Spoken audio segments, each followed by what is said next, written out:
Olá, seja muito bem-vindo. Nós estamos ao vivo. São 11 horas pelo horário de Brasília e como aqui a notícia não para, agora é a minha vez de trazer para você os destaques do Brasil e do mundo desta segunda-feira. E eu começo com notícias de Brasília. Olha só, o governo federal fechou um novo mecanismo para apoiar as parcerias público-privadas em estados e municípios. O modelo pode destravar investimentos bilionários nos próximos anos. O governo deve entrar como avalista dos contratos de parcerias público-privada da mesma forma em que atua para garantir empréstimos internos e externos. Com isso, o Tesouro assume o risco de calote aos investidores privados na execução dos contratos. As parcerias público-privadas são arranjos em que a receita levantada com a cobrança das tarifas não é suficiente para bancar todo o investimento e gerar retorno financeiro ao investidor. A modalidade tem sido usada, por exemplo, na construção de metrôs e na operação de rodovias. Outros tipos de parceria são para os contratos de concessão patrocinada usados na administração de infraestrutura social, como hospitais e presídios. A empresa privada administra o serviço com a diminuição de custos. O temor de inadimplência é um dos maiores fatores de insegurança atualmente nas parcerias estaduais e também nas municipais. Pelo novo desenho, o Tesouro se responsabiliza pelo pagamento à concessionária, mas a União também não ficaria no prejuízo. O mecanismo vai prever que, em caso de calote, esses valores pagos pelo Tesouro são descontados dos repasses federais ao Fundo de Participação dos Estados e Municípios. Esses fundos são constituídos por 45% da arrecadação total com imposto de renda e imposto de produtos industrializados. Esse montante é dividido entre os estados e os municípios. A equipe econômica avalia que o modelo vai reduzir as dúvidas de investidores e aumentar a atratividade de projetos ao setor privado. As PPPs devem ter uma presença maior no plano de investimentos do governo, o que deve ser divulgado em maio e tem sido chamado de novo PAC. E eu falo agora de saúde. Começa hoje em São Paulo a vacinação contra o vírus influenza, que é o causador da gripe. Confira agora os grupos prioritários. Os novos grupos prioritários são profissionais da saúde, da educação, do transporte coletivo rodoviário, da segurança pública, das Forças Armadas, sistema prisional e portuários, pessoas com deficiência permanente ou com comorbidades, além de presos e adolescentes e medidas socioeducativas.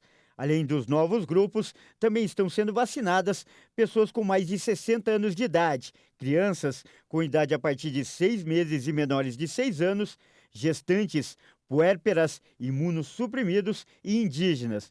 O imunizante está disponível em todas as unidades básicas de saúde, com funcionamento de segunda-feira a sexta-feira, das 7 horas da manhã até as 19 horas. E nas AMAs, as assistências médicas ambulatoriais, que atendem das 7 horas da manhã até as 19 horas, inclusive aos sábados e feriados. Desde a última segunda-feira, primeiro dia da vacinação na cidade, até esta quinta, 218.713 pessoas já receberam o imunizante. E olha só, o tão esperado lançamento do foguete mais potente já criado na história não aconteceu. O Starship seria lançado na manhã desta segunda-feira no Texas, nos Estados Unidos. E quase 1 milhão de pessoas em todo o mundo acompanhavam a transmissão pelo canal da SpaceX no YouTube. Faltando 40 segundos para o lançamento, a missão foi cancelada.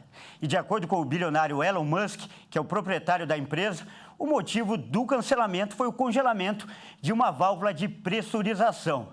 A nave tem cerca de 50 metros de altura e alcança 120 metros quando está integrada com o propulsor. O objetivo é transportar pessoas e cargas em viagens para a Lua e Marte. E ainda segundo Elon Musk, não será possível fazer uma nova tentativa hoje, mas ainda esta semana o lançamento deve acontecer. E ainda falando de notícias internacionais, os países do G7, que é o grupo das nações mais poderosas do mundo, decidiu acelerar o fim do uso dos combustíveis fósseis. A medida foi anunciada durante o encontro de ministros no Japão. O grupo também definiu acabar com a poluição plástica até 2040. Após 2 dias de negociações na cidade japonesa de Sapporo, autoridades dos Estados Unidos, Alemanha, França, Reino Unido, Itália, Canadá e Japão também estabeleceram zerar a poluição plástica até 2040. Um ponto que gerou impasse durante a reunião foi o abandono da utilização do carvão, que ainda corresponde a 1/3 da geração de energia na Alemanha no setor da eletricidade. O Reino Unido, apoiado pela França, propôs o ano de 2030 como data limite, mas os países não conseguiram alcançar um denominador comum. É necessário que avancemos no combate à mudança climática e trabalhemos pela segurança energética ao mesmo tempo durante esta crise sem precedentes. Além disso, precisamos buscar o crescimento econômico. Estamos em uma situação muito difícil de administrar.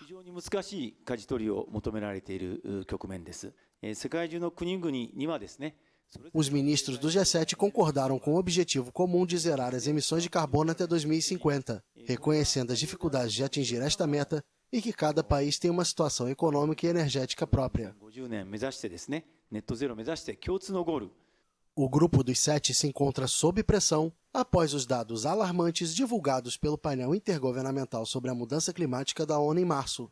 De acordo com o estudo, o aquecimento global causado pela atividade humana vai fazer com que as temperaturas médias subam 1,5 graus em relação à era pré-industrial a partir do período entre 2030 e 2035.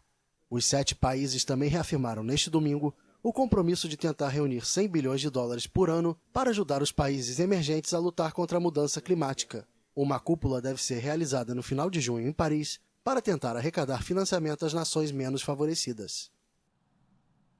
E ainda falando de notícias internacionais, um tribunal de Moscou anunciou uma condenação a 25 anos de prisão de um opositor ao governo. E entre as várias acusações estão a de alta traição durante o conflito na Ucrânia.